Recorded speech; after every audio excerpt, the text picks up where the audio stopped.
Od vsega začetka je kulturno društvo Orečan imelo v mislih, da je treba najprej skrbeti za ljudi in še posebno za te mlade in za otroke. In v tem duhu, ki sem ga doživel tudi recimo na svoji koži, ker sem videl, kar je delal moj oče. V tem duhu smo v teh zadnjih letih tudi kot dvojezična šola začeli sodelovati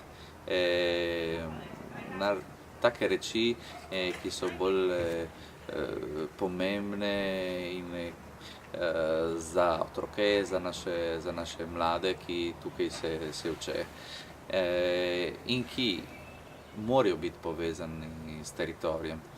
In Srednjabeneške pjesmi je ena od tistih prireditev, ki najbolj povezuje ljudi in daje možnost, da se izražajo. In to velja še predvsem za otroke. In zato smo se odločili, da vsakih dveh letih se bomo tudi mi udeležili tega praznika kulture in glasbe.